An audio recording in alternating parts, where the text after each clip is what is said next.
So Massachusetts has made it on the Alex Jones News Network, or whatever the hell it's called. Okay. I don't watch Alex that much, but that's where we're at. And it's in regards to none other than the HomeBASE program, which I told you on multiple videos over the course of multiple months is going to absolutely blow up. So I'm happy. Thanks, guys, for sending this over to me. We're going to watch this. I didn't watch the entire thing, but let's get into it. Here is a short newscast about the governor doubling the money they had to fund lawyers for illegal aliens, and they get $30,000 a year for housing, and they get $4,000 a month. And then it's brother, let me tell you, it was $4,000 a week, not $4,000 a month. They were getting, maybe after they got initiated into the HomeBASE program, it was $4,000 a month, but they were getting $4,000 a week per family. Okay, $4,000 a week per family. Had a whole bunch of other stuff. It's like, I mean, they're doing everything for these people. And the same thing here, same thing in Europe. 4-star hotels, 3 meals a day, laundry service, turning down their beds. Boy, I mean, this is crazy. The Massachusetts GOP is criticizing Governor Maura Healey over a new report that shows shifting shelter costs to the state's HomeBASE program. The program provides rental assistance to migrant families.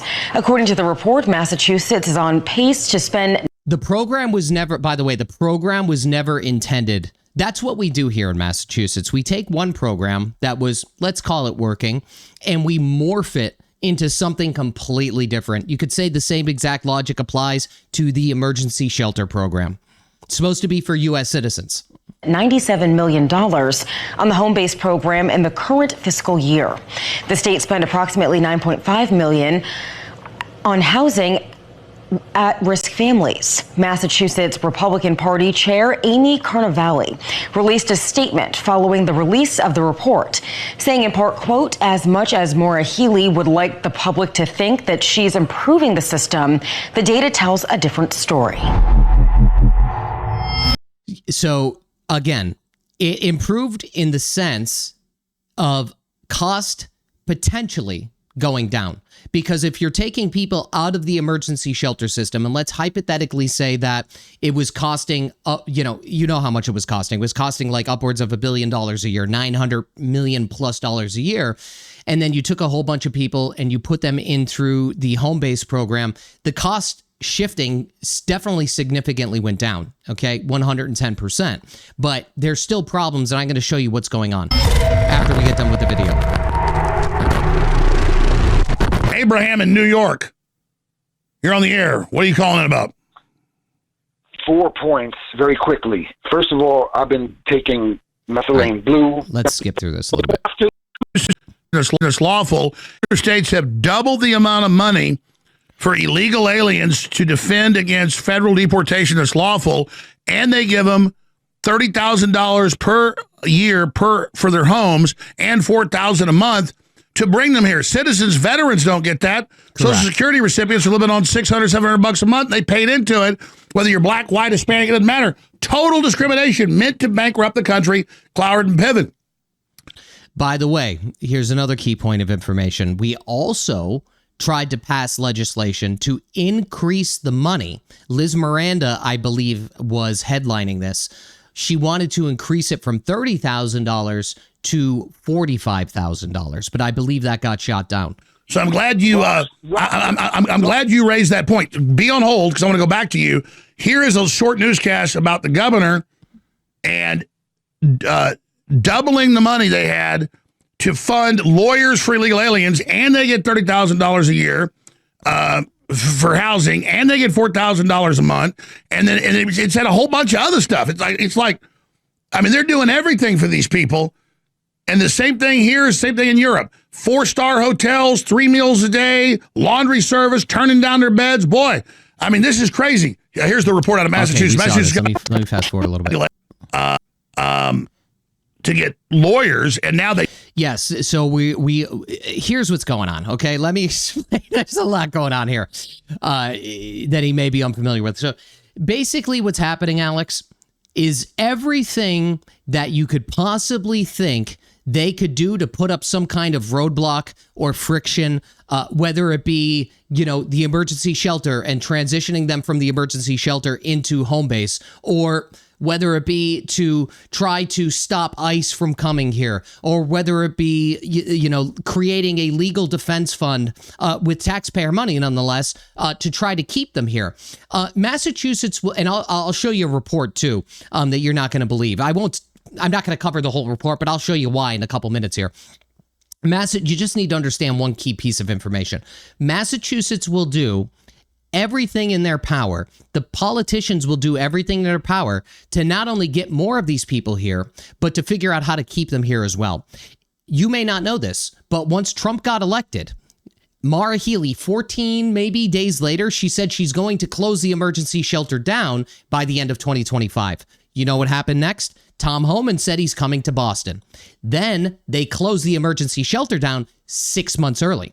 They did that, in my opinion, to basically scatter all of these people that were in the emergency shelter program all throughout communities in the state to make it a legitimate public spectacle so that, again, people could film ICE and do this and do that to make it much harder to find these people. That's what happened. Now, whether or not that was the consequences of something that wasn't predetermined or pre-thought that, okay, this is what we're going to do, which is highly unlikely. I don't think that Healey took them out of the emergency shelter system only to save some money. I think that it was done strategically, in my opinion, to again, scatter them throughout the neighborhood. And let's continue. They doubled it. I mean, it's just absolutely insane. Go ahead, Tanner. That's where you were going, right? Abraham. I'm sorry, Abraham, I apologize. Abraham in New York, go ahead. So a good filmmaker should profile the economics of the entire law community. How much did they earn and how much did they bill clients in 2021, 2022, 2023, and all the way up to now? And then profile how much are they doing pro bono, and also actual people can hire lawyers ourselves. And also, we pressure them to do pro bono, to sue the government. Be like, you guys are making millions. At least do one service for the people. Profile the economic crime. Now we have an argument. Now we could get behind a strong platform. Because we're like, you're spending 1 to 3% of our GDP on foreign occupants and just killing our jobs at the same time that AI is killing everybody's jobs. That's another big burden. Well, remember, FEMA spent under Biden like $20 billion on hotels for illegal aliens. And then they turn them to crap by the time they're done with the asset. They just deplete the facility. That's true. I've gotten pictures before of these facilities from legitimate U.S. citizens, and there's like, oh my God, they're disgusting. There's cockroaches everywhere. It's bugs. It's really bad. To nothing. They destroy schools and hotels. And because everybody else is so busy with our lives, we don't have the leverage to at least complain against those private entities, that some of them are not. But you hit the key, whether it's homeless or illegal aliens, whatever it is, the NGOs farm them, and They're the real villains. They steal most of the money that's going on here. So yeah, it's absolutely insane.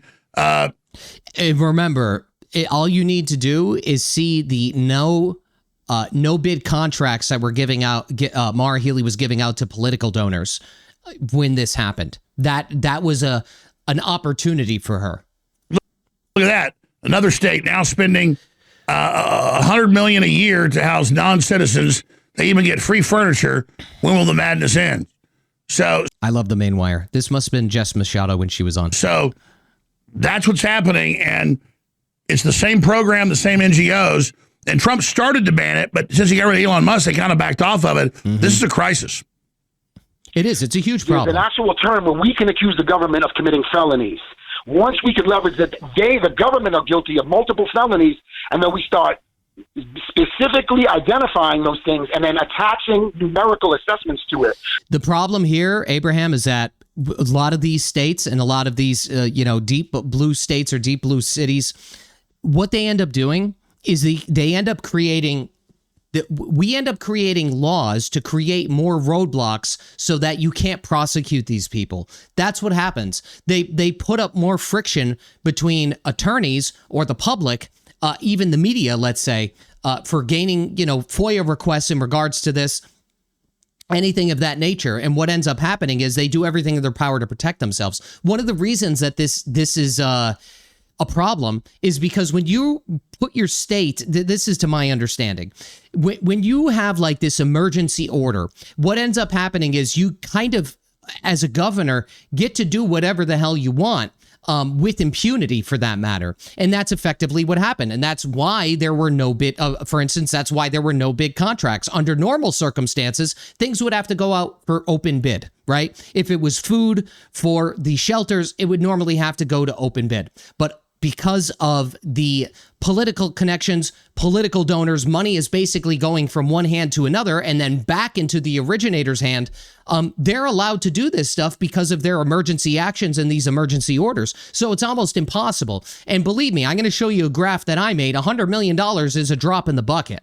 Because when we can accuse you of, all right, not only did you ruin our entire farming industry and this industry, but it cost us this amount of hundreds of millions. When we sue, then in that lawsuit, it also the farming industry, by the way, he brought up a good point. I don't know if you know this, but I've been reading a lot about the farming industry. I don't want to go on a tangent here, but a lot of people that are part of the farming industry in Massachusetts are really getting screwed. There's like no overtime. There's, bare minimum wage. It's really bad. Profiles the economic damages, and now we have a strong argument. We don't just have a bunch of strong men with waving signs. We have no, you're right. The real fight is countering their lawfare, and this is discrimination against American citizens. It's fraud. We just can't count on Trump to do it or Ken Paxton to do it. They're doing it. We all have to do it. Great points, Abraham. Hi, folks. All right, so let me show you something, Alex. Let me show you this. So this was my total cost verification with conservative estimates, by the way, because I didn't even need to go. I don't need to fabricate numbers in order to come up with the estimates, okay? So even if it's off by $100,000 or I'm sorry, 100 million or 200 billion plus or minus, it's still a ton of money. This is how much at the time that I made this, we were spending on the emergency shelters. We were spending upwards of $900 million. Public K-12 education, $575 million. Mass health was $656 million, because remember, a lot of these people that come here are getting health care, right? SNAP benefits, $35 million. WIC, 28.4, state rental assistance, $23.5 million. NSLP and SBP, 9.9. Public safety, $27 million. TANF, $15 million. Adult education, $2 million. Federal housing, $12.5 million. Unaccompanied minor services cost, $11.8 million. And this is data sourced from the Center of Immigration Studies. They did an entire investigation. I don't know if they're pro-immigrant. I think they're pro-legal immigration, which obviously most people are. But they did a study on this. And again, this was based on the assumption of 355 illegal immigrants, 30,000 in the shelter, which was what was reported, at 7,500 families. And again, this was a conservative take on this. And so the front end, look at it this way.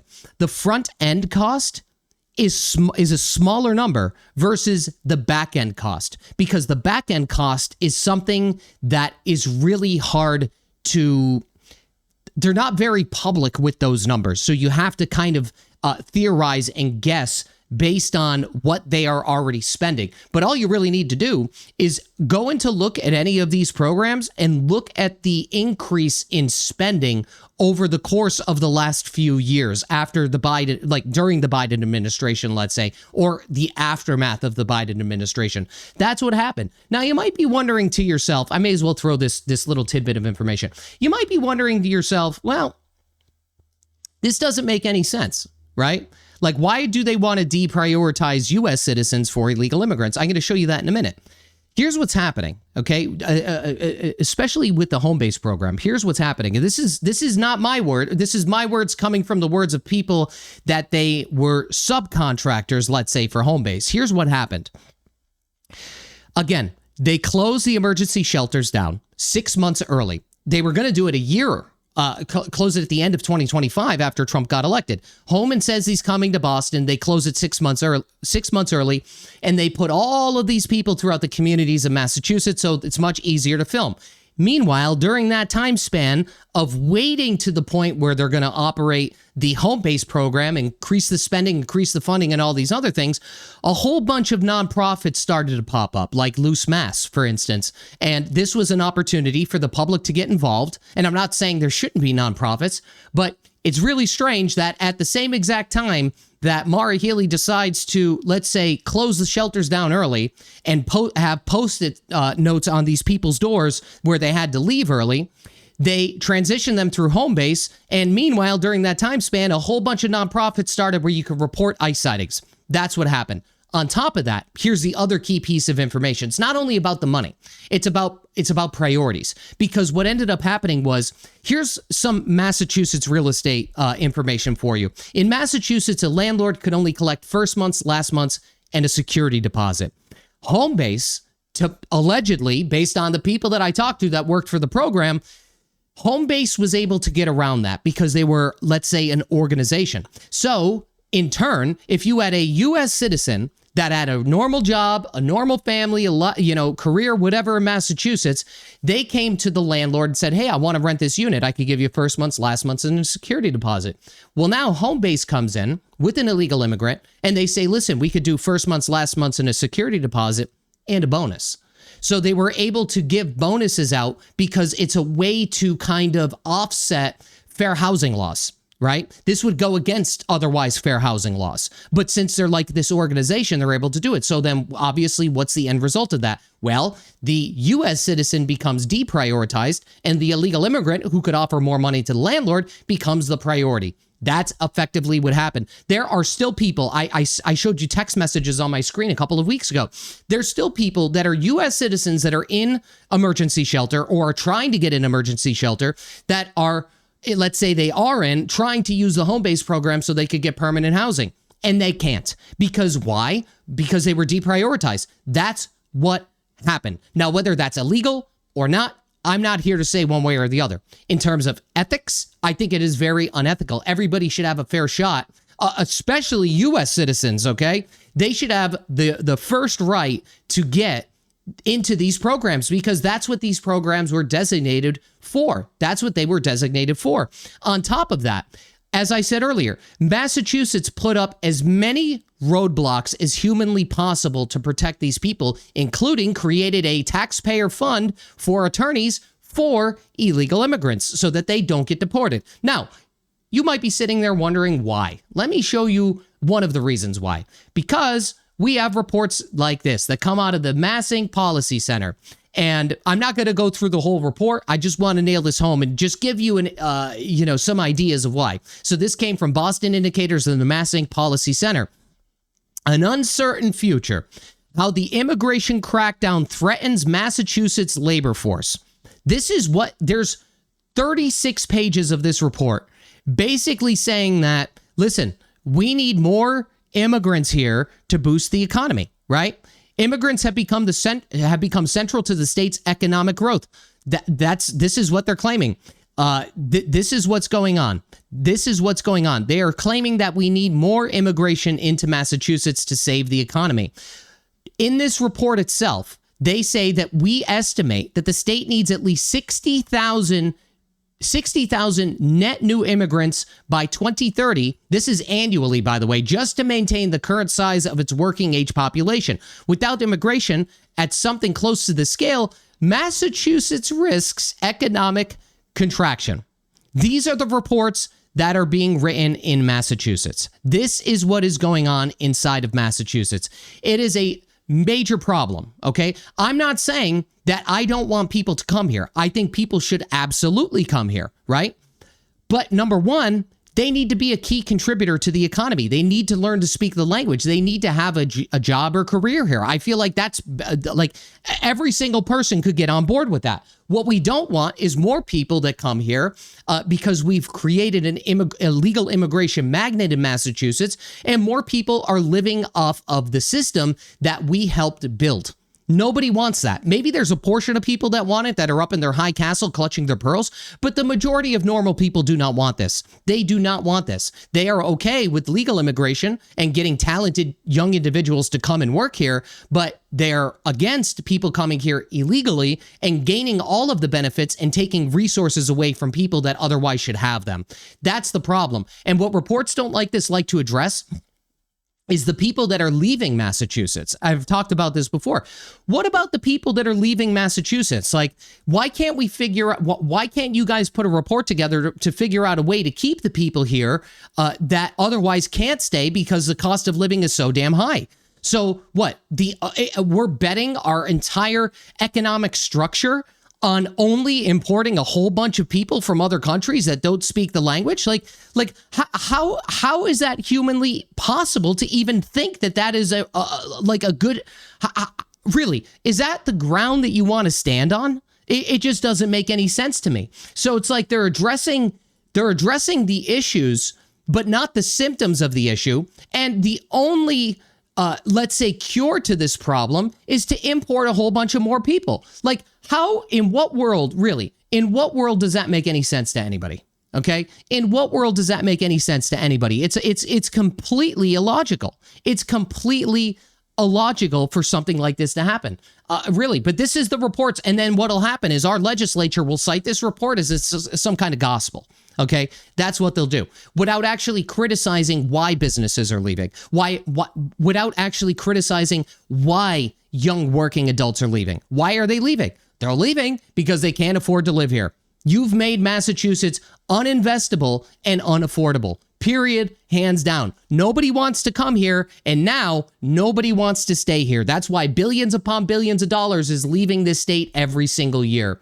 And the answer is to import a whole bunch of, other people that otherwise, God only knows if they're even going to be working or basically working off of what we've already built. That's the honest to God truth. That is what is happening in Massachusetts, and it's only going to continue to happen. It's only going to continue to happen because guess what? We only create more mandates, more policy, and more laws to protect these people. And we're doing it because we're under this, like, I don't know, like if they think like we owe these people something or something. I don't know what the hell it is. But then you have reports like this come out that says that's what we need. This is the answer to all of our problems here in Massachusetts. It's absolutely insane to me.